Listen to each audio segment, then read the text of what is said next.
کورسات وەک هەمیشە خەمخۆری هونەرمەندان و سەران ئەدیبان و کایەکانە بە شێوەیەکی گشتی بە خۆشحاڵیەوە لە ئێستاە کورسات خاوەنی تیمێکی هونەریە کە بەردەوام هەوڵ ئەیەن سەردانی بەشێکی زۆر لە هونەرمەندان بکەن لە نووسەران و لە ئەدیبان و لە کەسایەتی دیارەکان بکەن و هەروە چەپکە گوڵی ڕێز و وەفا و دەستخۆشیان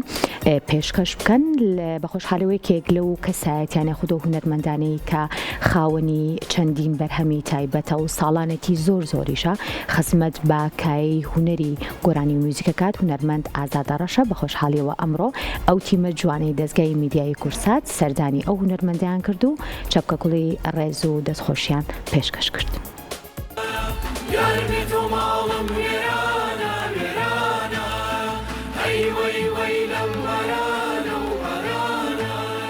لە چوارچەوەی سەردانیکردن و بەسەرکردنەوەی هونەرمەنداندا تیمی هونەری دەستگای میدیای کورسات سەردانی هونەرمەند ئازادەڕەشی کرد و چەپکە گوڵی ڕێز و پێزانینیان پێشکەش کرد لە پای تەمەنی پڕ لە خزمەتی بە هونەر و موزیکی ڕەسەنی کوردی. ئازاد کەریم عەلی ناسراو بە ئازادەڕەش لە ساڵی 1967 لە گوندی نەمەڵ لە شارەدەی شێخ عومەری شارەزۆر لەدایک بووە. گەرمیان و کوێستانیان کردووە تا دوجار لە گەرمیان نیشتەجێ بوون. خوێندنی سەرەتایی هەر لەو گوندە تەواو کردووە و ساڵی 1979 لە شاری سلێمانی نیشتەجێ بوون. لە منداڵیەوە حەزی لە کاری هونەری بووە. لە تەمەنێکی کەمی مناڵیە دەبێتە پێشمەرگە و کار و خەباتی شاخ و ئازاری گەلەکەی ئاوێتی هونەرەکەی دەکات. لە پای خزمەتی ئەو هونەرمەندە بە ئاواز و گۆرانی ڕەسەنی کوردی تیمێکی هونەری دەستگای میدیای کورسات سەردانی هونەرمەند ئازاد کەریمیان کرد و لە نزیکەوە لە دۆخی تەندروستیان پرسی.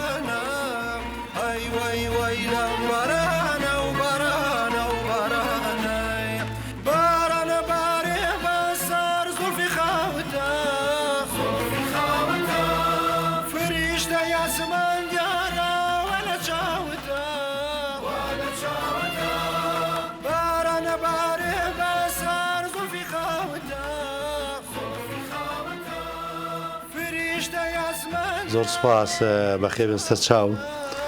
بەرەو باشیەشم ئینشەڵڵا. من لە سەرەتای مانگی 12 تووشی حاڵەتێکی ناتەبیعی و خراپ بووم خۆم گیاندە نەخۆشخانەی شار بە سپاسیانەکەم لێ ئەم ناسیشمیان زۆر بە گەرموگوڕی بەرەو پیرم هاتن و کۆمەڵشی ئەوەلیان بۆ کردم و خێزانم هات و ژووری تایبەتیان بۆ دابین کردم و شێوەش بردمانە بەشی عملیات و قەستەرەوە ئەوانە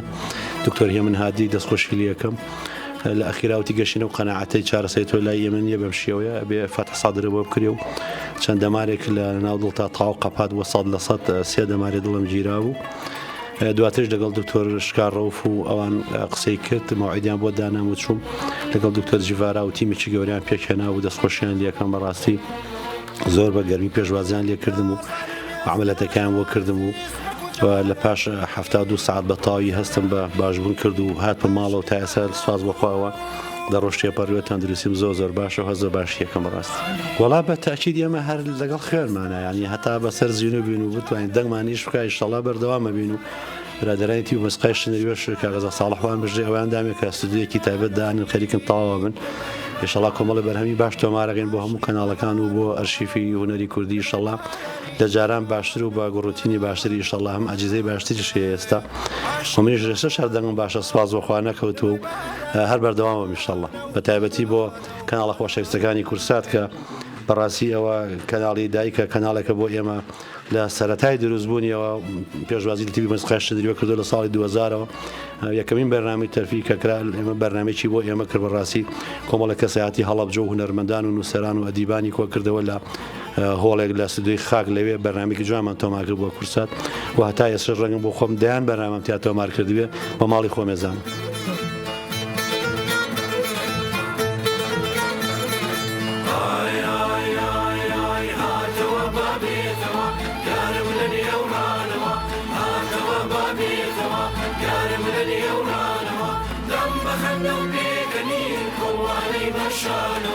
لما خلوا بيك نين قوالي بشار